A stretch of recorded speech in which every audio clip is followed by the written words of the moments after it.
Okay so hi everyone, welcome back to my YouTube channel. तो ये हमारा second lecture है। तो लास्ट टाइम हमने बहुत चीज़ें डिस्कस किया था। क्या क्या डिस्कस किया था? Rate of reaction, rate of formation, rate of disappearance, बहुत चीज़ें डिस्कस किया था। उस पर कुछ क्वेश्चंस किया था, होमवर्क भी दिया था। ओके, तो आज एक और न्यू कॉन्सेप्ट है। न्यू कॉन्सेप्ट यहाँ पे क्या हो जाएगा? अब यहाँ पे एक न्यू छोटा सा हमें इंट्रो देखना है कि रिएक्शंस के बारे में देखना है कि types of reaction on the basis of their mechanism. Basically ये तुम ऑर्गेनिक में डिटेल्स में देखोगे, बट यहाँ पे हमें थोड़ा सा उसका पार्ट देखना है कि मैकेनिज्म के बेसिस पे कितने टाइप्स का रिएक्शन हो सकता है। ओके, तो बेसिकली मैकेनिज्म के बेसिस पे दो टाइप का रिएक्शन है। कौन कौन सा?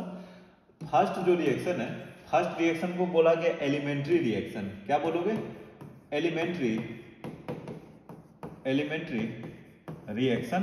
See, elementary reaction it is also called simple reaction.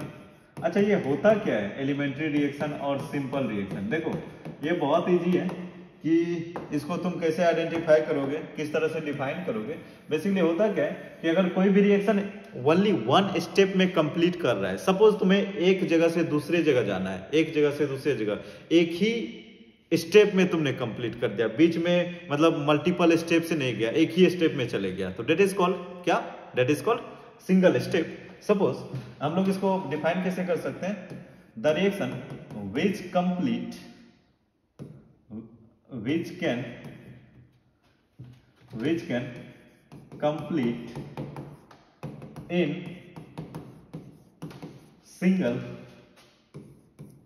which can complete in single steps.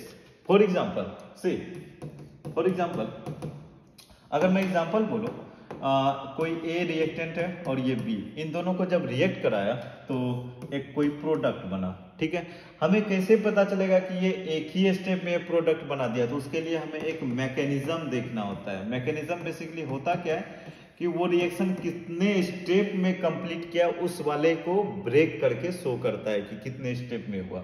तो जब देखा गया मैकेनिज्म, तो ए से बी रिएक्ट किया और प्रोडक्ट फॉर्मेशन कर लिया। इसमें कोई दूसरा स्टेप ही नहीं था, एक ही सिंगल स्टेप था, है ना? स्टेप क्या था? ओनली सिंगल स्टेप था।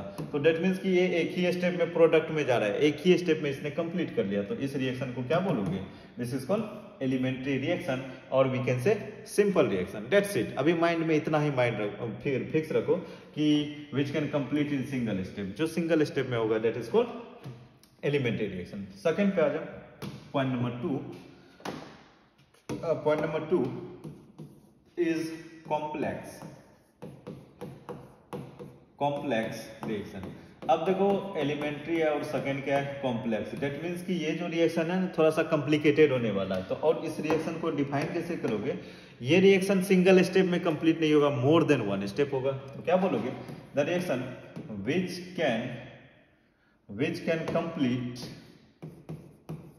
can complete the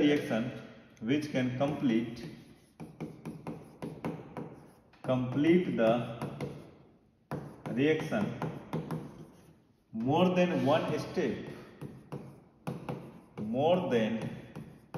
one steps। मतलब मोर देन वन स्टेप में कोई भी रिएक्शन अगर कंप्लीट हो रहा है ना, विच can complete the reaction more than one step. अगर मोर देन वन स्टेप में रिएक्शन कंप्लीट हो रहा है तो उसको क्या बोलोगे? उसको बोलोगे क्या? मोर देन वन स्टेप में अगर कंप्लीट हो रहा है तो उसको क्या बोलोगे? Elementary reaction, sorry complex reaction. For example देखो, अगर कोई कंपाउंड है, सपोज एक्स है और ये वाई है, इन दोनों को तुमने कंबाइन किया और यहाँ पे प्रोडक्ट बना। ठीक है, अगर तुम इसका मैकेनिज्म देखोगे ना, इसका मैकेनिज्म की मतलब ये कितने स्टेप में ये रिएक्शन कंप्लीट हुआ है, ये कितने स्टेप में रिएक्शन क्या हुआ है? कंप्लीट हुआ है। तो इसका अगर तुम मैकेनिज्म देखोगे, मैकेनिज्म, तो ये कितने स्टेप में रिएक्शन कंप्लीट हुआ है, तो बेसिकली देखने को क्या मिलेगा कि ये दो स्टेप में कंप्लीट किया। सपोज स्टेप नंबर फर्स्ट में क्या हुआ कि ये x प्लस वाई जो है ना, फर्स्ट ये कन्वर्ट हो गया किसमें? x प्लस वाई, ये फर्स्ट कन्वर्ट हुआ, सपोज मैं z कंसीडर कर लेता हूँ, z में। अब ये स्टेप नंबर 2 में जो z था, स्टेप नंबर 2, अब ये z किस में जाएगा? ये प्रोडक्ट में जाएगा। ठीक है।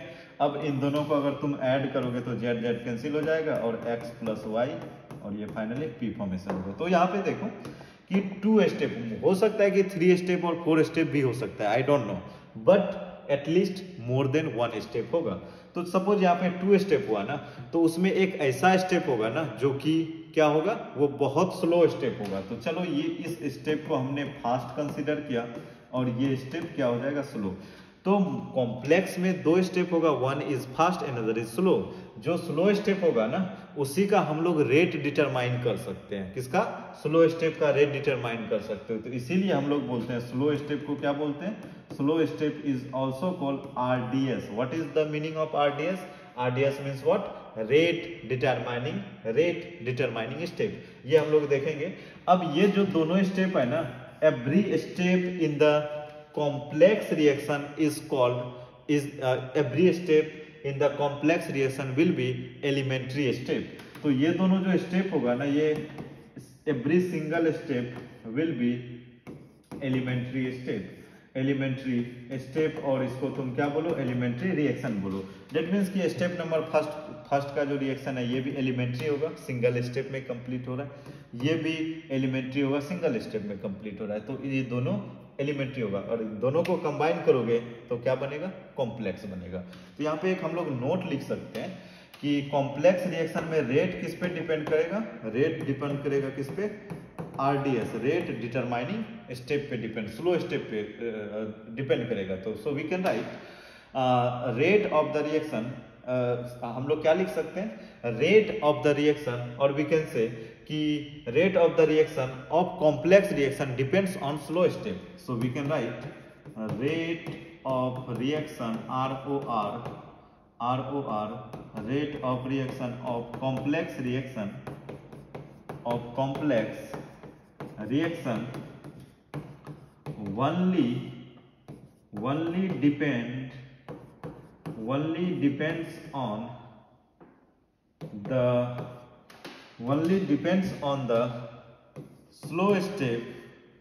only depends on the slow step, and this step is called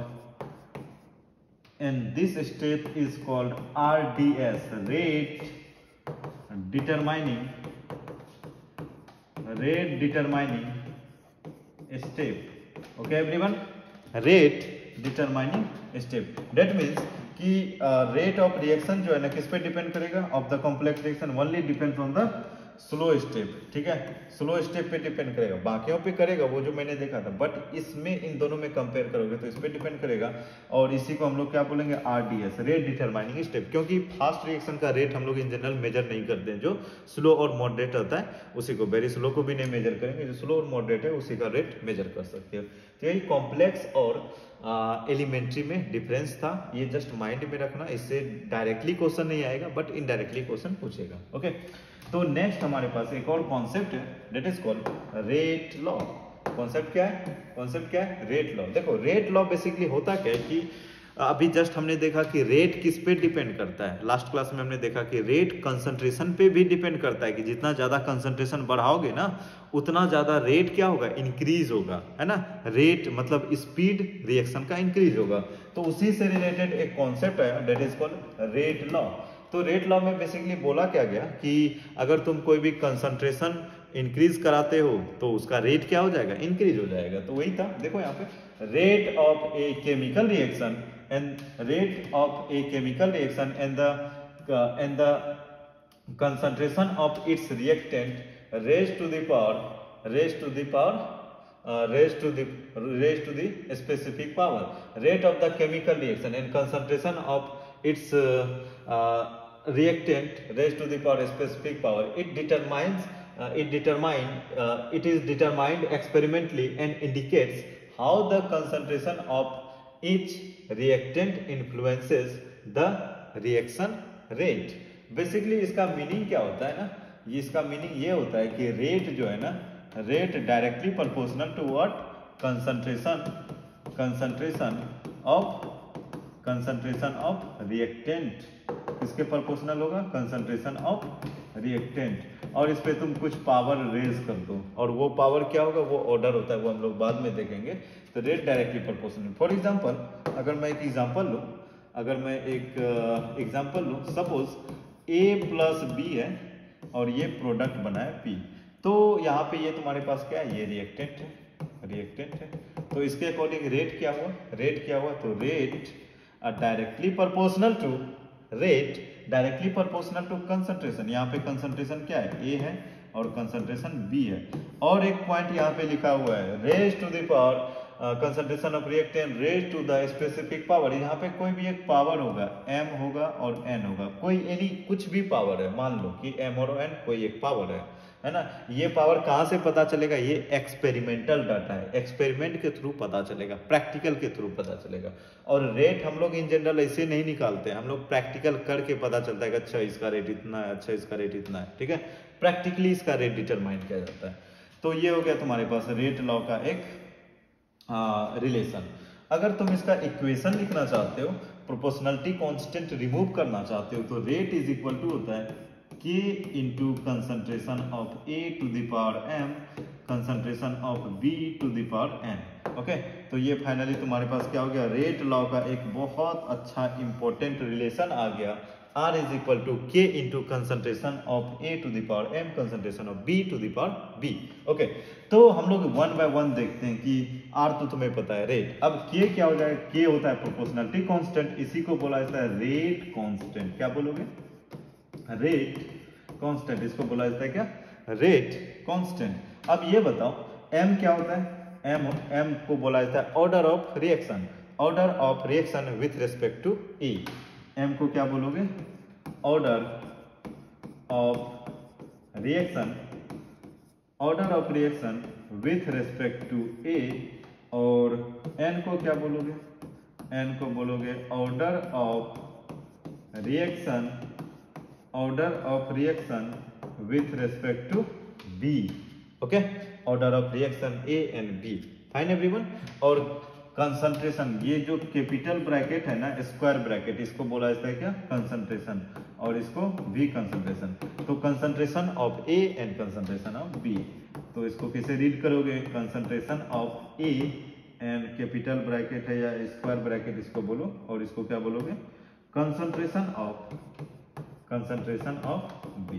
okay, तो सभी चीजें यहाँ पे हमें देखने को मिला कि A क्या है, B क्या है, M क्या है, N क्या है। तो ये दोनों को अगर तुम ऐड करोगे ना, M और N को, तो ये ओवरऑल ऑर्डर को रिप्रेजेंट करता है। क्या रिप्रेजेंट करेगा, ऑर्डर, और इसको क्या बोलोगे, ऑर्डर ऑफ द रिएक्शन। क्या बोलोगे, order of the reaction. Fine, तो यही एक तुम्हारे पास रिलेशन आया, हम लोग उस पर भी आते हैं, ऑर्डर ऑफ रिएक्शन पे भी आएंगे। और के यहाँ पे तुम्हारे पास रेट कांस्टेंट है, इसका भी हम लोग यूनिट डिटरमाइन करेंगे आगे चल के। तो फर्स्ट हम लोग इसका इस पे क्वेश्चन करते हैं। अरे क्वेश्चन क्या है, देखो क्वेश्चन किधर गया, एक मिनट, ऑर्डर ऑफ रिएक्शन, हाँ ये रहा question.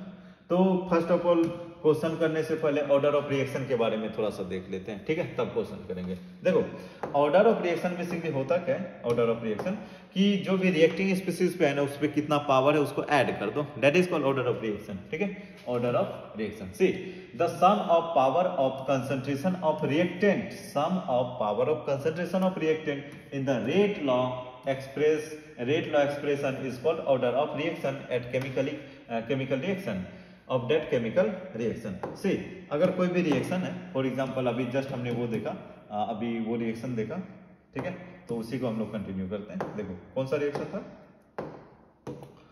A plus, for example A plus B, और ये क्या बनाया था, प्रोडक्ट बनाया था। तो इसका रेट हमने अभी देखा, रेट क्या लिखोगे, R is equal to K, rate constant, concentration of A, concentration of B, to the power M और टू द पावर N, यही होगा ना। अब देखो M और N को हमने बोला था कि order of A with respect to order, एक M को हमने क्या बोला था, order of reaction of A with respect to A, और ऑर्डर ये क्या था, order of B with respect order, अरे यार ये क्या था, देखो किधर गया, हाँ, order of reaction with respect to A और order of reaction with respect to B, यही देखा था ना। अब देखो इन दोनों का पावर को अगर सम करोगे ना, तो फाइनली क्या मिल जाएगा तुम्हारे पास, m प्लस n, इसी को हम लोग बोलेंगे order of reaction. Overall reaction का ऑर्डर क्या होगा, तो इन दोनों को अगर तुम ऐड करोगे m प्लस n, तो इन दोनों को बोला जाता है, हम लोग इसको n से रिप्रेजेंट करेंगे। n is equal to what, अच्छा यहाँ पे m और n है ना, तो इन जनरल हम लोग n से रिप्रेजेंट करते हैं, ठीक है। तो ये m plus n is equal to क्या हो जाएगा, ऑर्डर ऑफ रिएक्शन। ओवरऑल जो रिएक्शन है उसको रिप्रेजेंट करेगा कि उसका ऑर्डर क्या है, ऑर्डर ऑफ ओवरऑल रिएक्शन, ठीक है। तो ऑर्डर ऑफ ओवरऑल रिएक्शन को ये रिप्रेजेंट करेगा। Fine everyone. सेकेंड थिंग, इसका जो ऑर्डर है ना, ये ऑर्डर इसको हमेशा एक्सपेरिमेंटली डिटरमाइन किया जाता है। इसको कैसे डिटरमाइन करोगे, प्रैक्टिकली इसको डिटरमाइन किया जाता है, एक्सपेरिमेंट के फॉर्म में डिटरमाइन किया जाता है। और ये होता क्या है, order of reaction can be positive, negative और any fractional. So order of reaction कुछ भी हो सकता है। Order of reaction it can be positive, negative, it can be positive, negative, zero और फ्रैक्शनल, कुछ भी हो सकता है। ऑर्डर ऑफ रिएक्शन जो है ना, मतलब ये नहीं कि +1 ही होगा, सिर्फ -2 ही होगा, कुछ भी हो सकता है, जीरो भी हो सकता है और फ्रैक्शनल भी हो सकता है, ठीक है। तो बाकी आगे चल के एक इसका डिफरेंस देखना है हमें मोलिकुलरिटी और ऑर्डर ऑफ रिएक्शन में। तो फर्स्ट अभी इतना पॉइंट रखो, है ना। ऑर्डर ऑफ रिएक्शन क्लियरली तुम्हें पता चला कि पावर उस पर जो भी होगा उसी को ऑर्डर ऑफ रिएक्शन बोलोगे। अब अगर एक मैं एग्जाम्पल लिखूँ, फॉर एग्जाम्पल अगर मैं एक एग्जाम्पल लिखूँ, तो एग्जाम्पल क्या है, देखो रेट है K, concentration of A, concentration of B, इस पे पावर 1 है और इस पे पावर T है। तो ऑर्डर क्या होगा, order of the reaction, just in दोनों पावर को ऐड कर दो, 1 + 2 that is called 3, that is called order of reaction. ये फर्स्ट एग्जांपल था। सेकंड एग्जांपल अगर मैं बोलूं, R = K × A⁻1/2 और B⁻³ क्या हो जाएगा order. So order in general, order को हम लोग n से रिप्रेजेंट करेंगे ओवरऑल, है ना। तो ऑर्डर ऑफ रिएक्शन इज 1/2 + -3, कितना हो गया 1/2 - 3, और इसको बोलोगे 1 - 6, 3 × 6/2, तो -5/2 आ जाएगा, ठीक है। तो इस तरह से तुम क्या करोगे, ऑर्डर निकाल सकते हो। ऑर्डर जीरो भी हो सकता है। सपोज थर्ड एग्जांपल अगर मैं लूँ, R = K⁴ A है और ये पावर 0 है, तो ऑर्डर n = क्या लिखोगे, 0 लिखोगे। और सिंपली अगर R = K है ना, तो इसका मतलब क्या, कंसंट्रेशन ऑफ A⁴ है। ये चीजें तुम्हारे पास क्या होगा, ये तुम्हारे पास गिवन नहीं होगा। अगर तुम्हें इस तरह से भी गिवन है ना A, तो क्या समझोगे, अगर ये गिवन नहीं है तो इसका मतलब R = K है, तो इसका मतलब ऑर्डर क्या होगा, A पे ऑर्डर क्या हो जाएगा, 0। तो n = 0, तो इसको बोलोगे जीरो ऑर्डर रिएक्शन। -5 बिट हो तो इस टाइप का रिएक्शन, ये कितना आया, उसके बाद 3 आया तो third order. Like that you can determine the order of any reaction by practical. Okay fine everyone. अब नेक्स्ट जो है, नेक्स्ट हम लोग एक क्वेश्चन करते हैं, ये एग्जाम्पलर का क्वेश्चन है, देखो कैसे करोगे। देखो अब इसमें क्या है कि रेट लॉ गिवन है, रेट लॉ के अकॉर्डिंग एक इक्वेशन गिवन है, A + 2B = C, A + 2B = C is found to be ये तुम्हारे पास क्या है, ये तुम्हारे पास रेट है। तो अब इस कंडीशन में ये जो R है, R = हम लोग यहाँ पे कंसिडर कर लेते हैं, R = K × concentration of A, concentration of B, ये अकॉर्डिंग टू क्वेश्चन गिवन है। अब बोल क्या रहा है, the concentration of reactant B is double, इसका जो कंसंट्रेशन है डबल कर दिया गया है, okay. Keeping the concentration of A is constant, the value of K। अब फाइनल क्या होगा, R फाइनल बेसिकली क्या होगा कि K तो है, अब A भी कांस्टेंट रखा है, बट B का कंसंट्रेशन 2B कर दिया, ये इक्वेशन 2 हो गया, ठीक है। अब इसको हम लोग और थोड़ा सा मॉडिफाई करके क्या लिख सकते हो, RF = K concentration of A × concentration of B।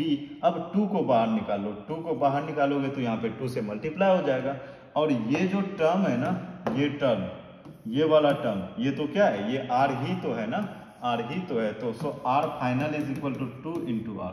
तो फाइनल जो यहाँ पे क्वेश्चन पूछा था, value of rate constant will be, क्या हो जाएगा, डबल हो रहा है ना, तो रेट कांस्टेंट क्या हो रहा है, डबल हो रहा है। तो हम लोग क्या बोल सकते हैं कि ये सेम तो नहीं होगा, डबल हो जाएगा। ऑप्शन 2 इज द करेक्ट, ठीक है। तो इस तरह से क्वेश्चन करोगे। नेक्स्ट आ जाओ। नेक्स्ट एक और क्वेश्चन है, बोल क्या रहा है कि right the rate equation of the following if the order of the reaction is zero.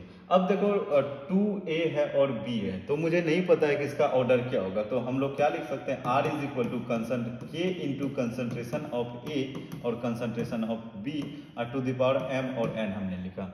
अब इन दोनों का ऑर्डर कितना है ओवरऑल रिएक्शन का, जीरो ऑर्डर गिवन है, तो मतलब M प्लस N ये जीरो कब हो सकता है, कब होगा जीरो, जब इसका भी वैल्यू जीरो रखो और इसका भी वैल्यू जीरो रखो। So R is equal to क्या लिखोगे, K into concentration of A to the power zero, concentration of B to the power zero, और इसका पावर जीरो जीरो है तो वैल्यू 1 हो जाएगा।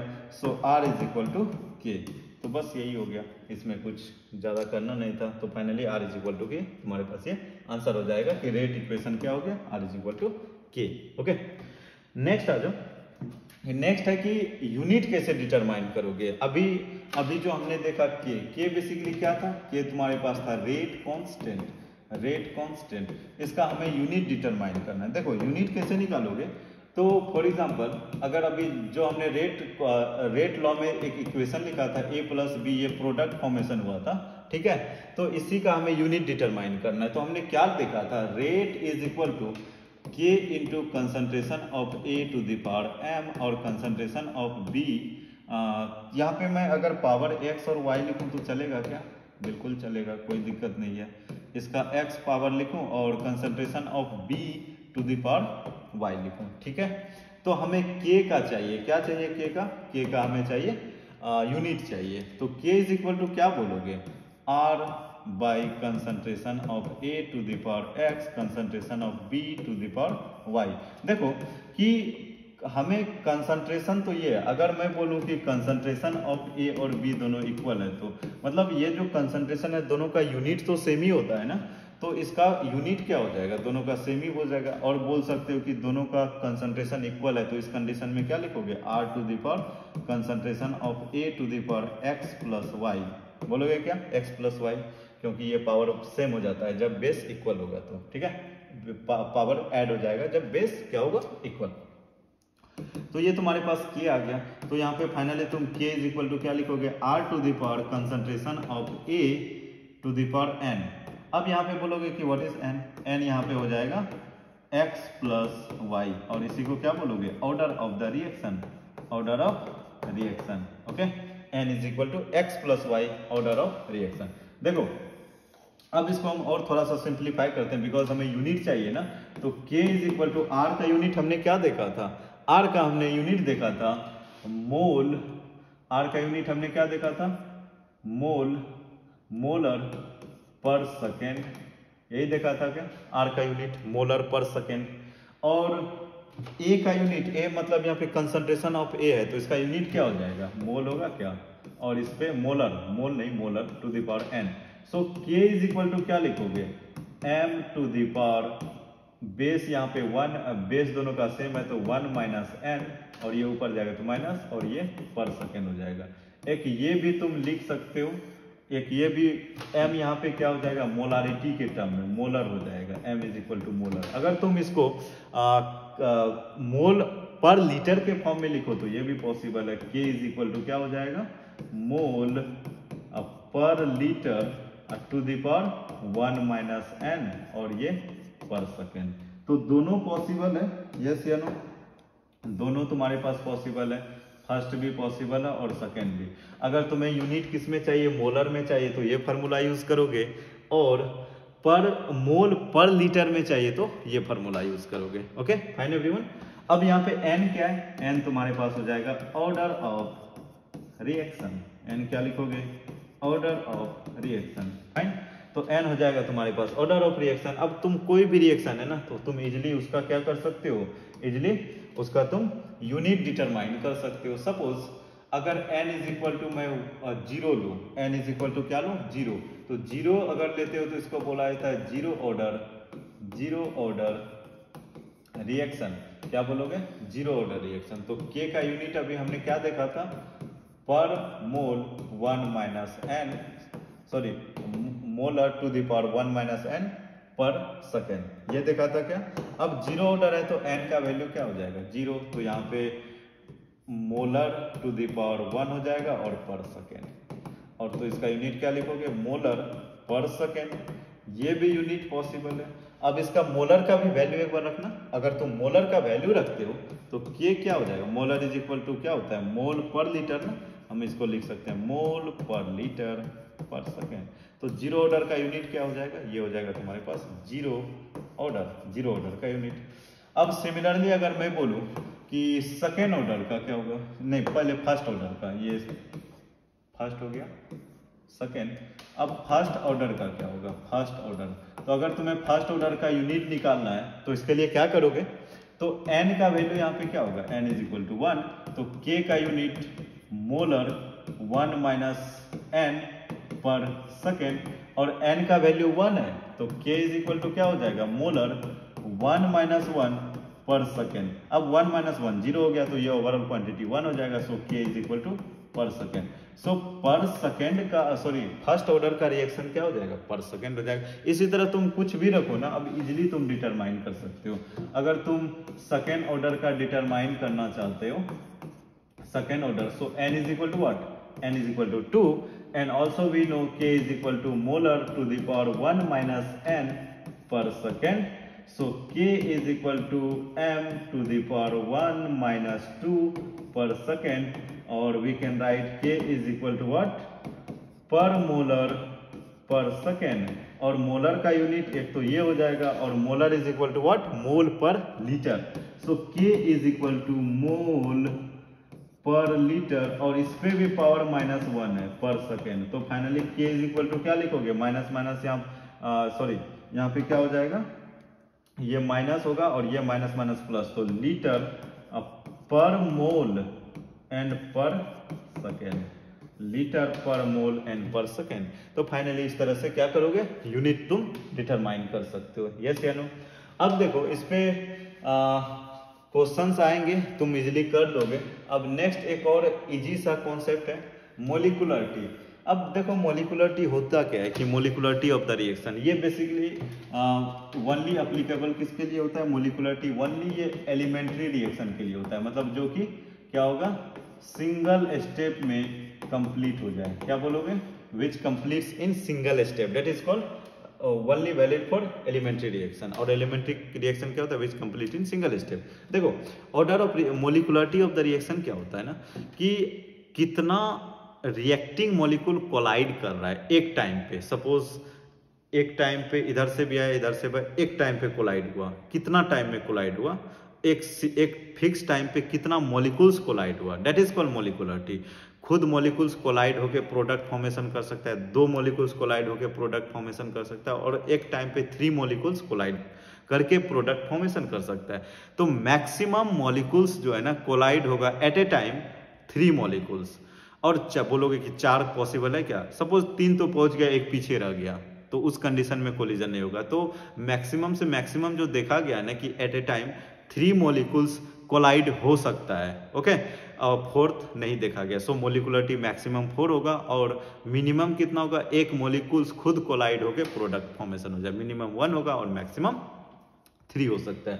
तो मोलिकुलरिटी देखो होता क्या बेसिकली, आ जाओ इस पॉइंट पे, तो क्या होता है the number of reactant molecules और आयन और atom that collide simultaneously in an elementary reaction, ये पॉइंट याद रखना, elementary reaction to form products और प्रोडक्ट है ना, प्रोडक्ट और मोर देन 1 चीजें भी फॉर्मेशन हो सकते हैं।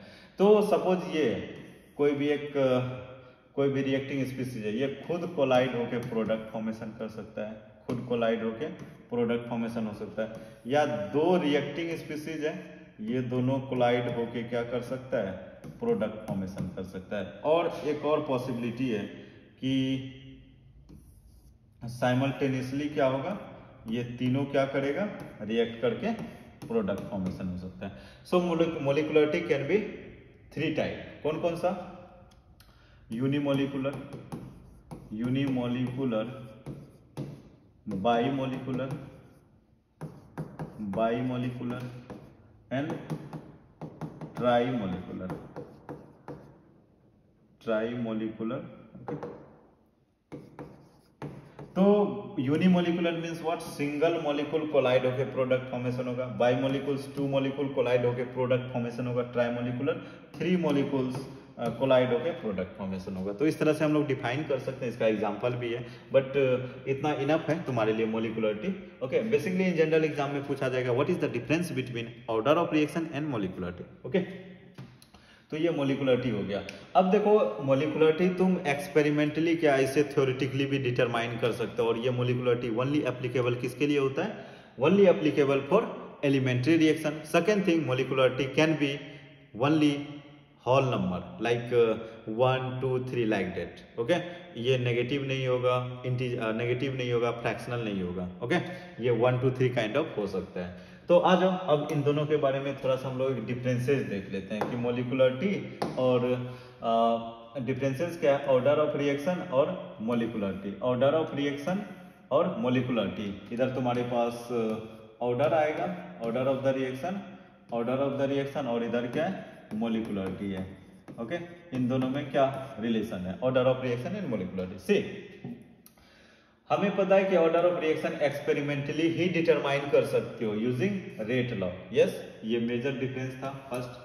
But in the molecularity the mechanism of reaction theoretical concept, तो यहाँ पे थ्योरेटिकल कॉन्सेप्ट मैकेनिज्म अप्लाई करके तुम मोलिकुलरिटी डिटरमाइन कर सकते हो। Next second point is both elementary and complex reactions, दोनों का तुम ऑर्डर डिटरमाइन कर सकते हो।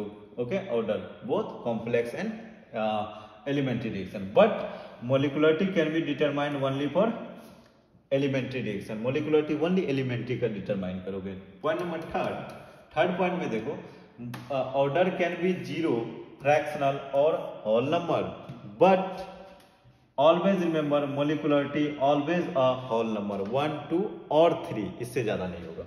Next fourth number is it depends on reaction mechanism and experimental data, दोनों पे डिपेंड करेगा कि रिएक्शन का मैकेनिज्म क्या और एक्सपेरिमेंटल डाटा क्या है।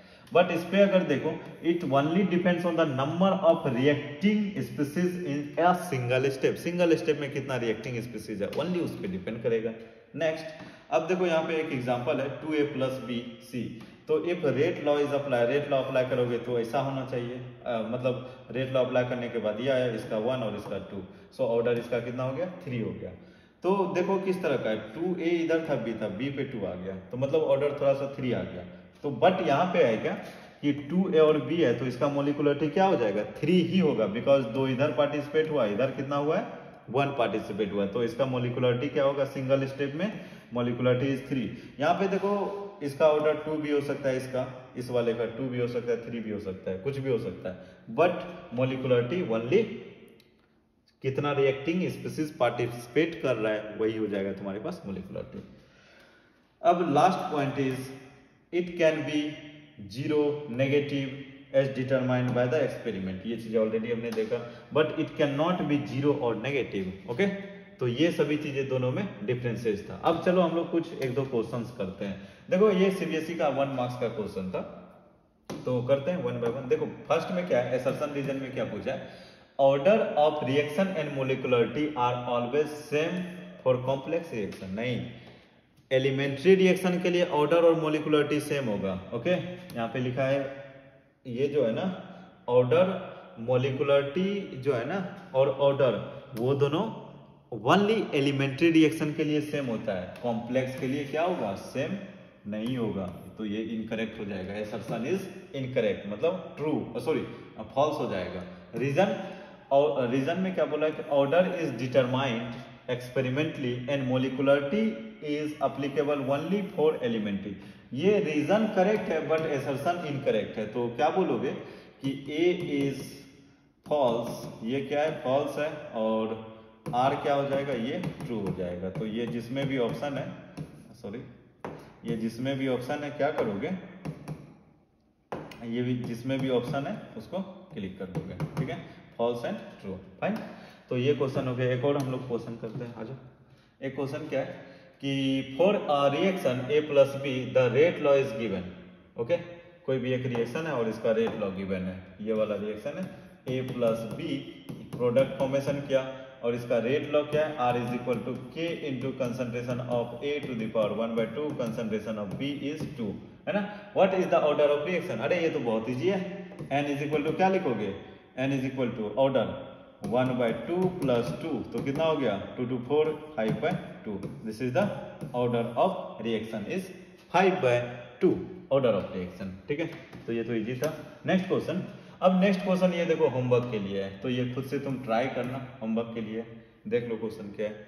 Okay, one more homework CBSE में 1 मार्क्स में पूछा गया है, बहुत इजी है, कर लोगे। ओके, पूछा क्या है देख लो एक बार, मैं रीड कर देता हूँ। If A reaction, in A reaction if the concentration of reactant X is triple, कोई भी रिएक्शन है इसका कंसंट्रेशन 3 टाइम्स बढ़ा दिया, the rate of the reaction become 27 times, उसका रेट क्या हो गया 27 टाइम्स इंक्रीज हो गया। What is the order of reaction, order of reaction उसका क्या होगा, ठीक है। And last question is define the rate law, ये तो अभी जस्ट हमने डिफाइन किया था। Right the 2 factors that affect the rate of reaction, 2 factors catalyst एक लिख देना, एक कंसंट्रेशन लिख देना, है ना। तो ये भी इजी है। तो ये सभी होमवर्क रहा, 2 मार्क्स में पूछा गया था सीबीएसई में। तो चलो बस इतना ही, और होमवर्क करो, प्रैक्टिस करो, चीजें इजी हो जाएगा। ओके।